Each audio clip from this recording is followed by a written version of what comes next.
We talked about the ceremony to remember the sacrifices made to make Korea what it is today. And now we'd like to shed light on the history and legacy of the Provisional Government of Republic of Korea. Park Ji-won brings us this story.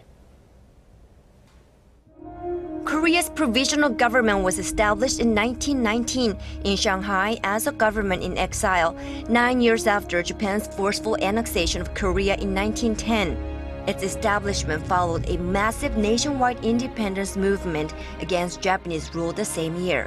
Prior to 1919, 7 provisional governments had been formed in various regions, including Seoul, the Chinese city of Jilin, and Vladivostok in Russia, but they decided to unite as one provisional government in Shanghai to rightfully represent Korea and facilitate the creation of independence movements.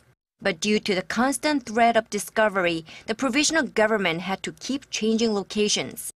During the years it was active, the exiled government fought hard to achieve liberation for Korea, both on the diplomatic front and by staging attacks on the occupying Japanese.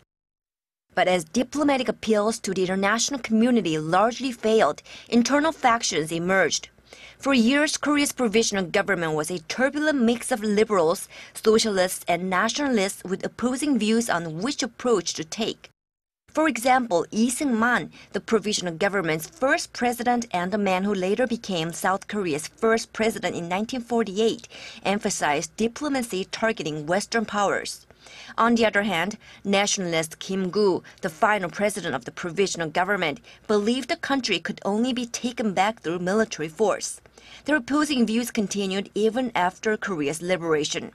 After the unconditional surrender of Japan and Korea's liberation in 1945, due to a deepening Cold War politics, the United States and the Soviet Union started to temporarily administer Korea by dividing the nation in two, and the provisional government was ignored. Both Lee and Kim were strongly opposed to a foreign trusteeship over Korea. But Lee hoped to have a separate government in the South to avoid the influence of communism. Kim Gu pushed hard for a unified government until his assassination in 1949. Although the role of the provisional government was ignored after Korea's liberation, its legacy remains. It was the provisional government that first proclaimed Korea to be a democratic republic, ending Korea's traditional monarchy system that had ruled the country for thousands of years. The preamble of Korea's constitution also states that it succeeds the cause of the provisional government born of the March 1st independence movement of 1919.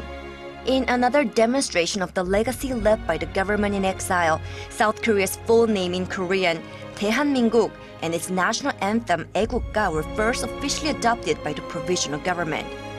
Park Ji-won, Arirang News.